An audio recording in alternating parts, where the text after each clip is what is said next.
Hello folks, this is W.H. Cracker and the W.H. Cracker Show. I'm your host, of course, like I said, W.H. Cracker. Today I want to talk about affirmative action and affirmative action gone wrong. Not too long ago, I was at work. We're subjected to an affirmative action program, affirmative action speaker, and then a subsequent affirmative action test that we all had to take with the Scantron and the whole 9 yards. So, being the good employee, I went there with an open mind. I took my test. I took the test with an open mindset. I was honest, forthright, forthcoming, non-defensive, consistent in my response set. I think any psychometrist would have been proud of me because I believe my test revealed a reliable and valid protocol. All that said, at the end of the presentation, they scored the test. I was called up by the administration and accused of trying to represent myself as a black man. That's right.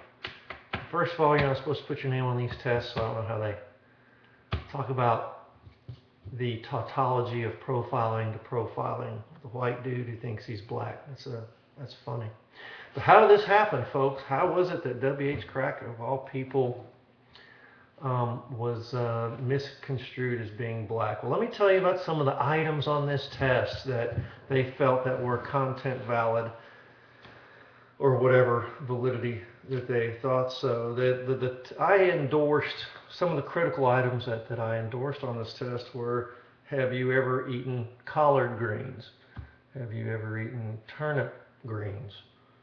Do you, can you cook with grease? And if so, what kinds of grease? And I put that we cook with fish grease, chicken grease, and bacon grease, right? I mean, those are kind of the major grease food groups here in the South. Here in the dirty South, no. But, yes, sir. So I talked about collard greens, turnip greens, and different types of grease. Also talk about church. Talk about going to church. Hey, do y'all go to church? Did y'all's church service get out on time? There is no time. It gets out when it gets out. We don't get out for the Dallas Cowboys. We get out when church gets out. You know, we have a nurse, church nurse, and a choir, and people sometimes have to bring their lunch into church. Whoa, man, they didn't like that. No, sir. Only black folks do that. Anyway, so I got called up and I had to testify and kind of go into like a TSA screening room. You know, man, what you doing this for? You know, what do you think you're trying to be funny? Basically, I had to tell them that what they were measuring wasn't race or ethnicity. They were measuring culture. I think that what they were measuring with the greens and the grease and the church and all that, I think, are more staples and elements of Southern culture and not race.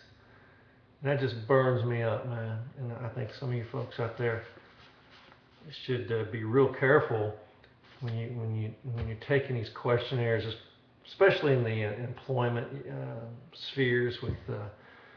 And cultural diversity is fine, but now there's tolerance, inclusion, and having to do all kinds of stuff with gay marriage and GLBT and all kinds of stuff. I don't want to get into that. We'll save that for another show. We'll discuss that. But yeah, affirmative action gone wild.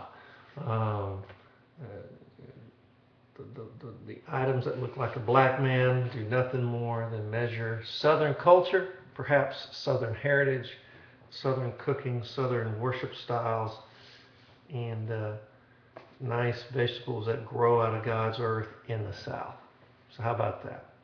Affirmative action gone wild. Well, that'll be it for now. Thanks for checking in, and until next time, take care.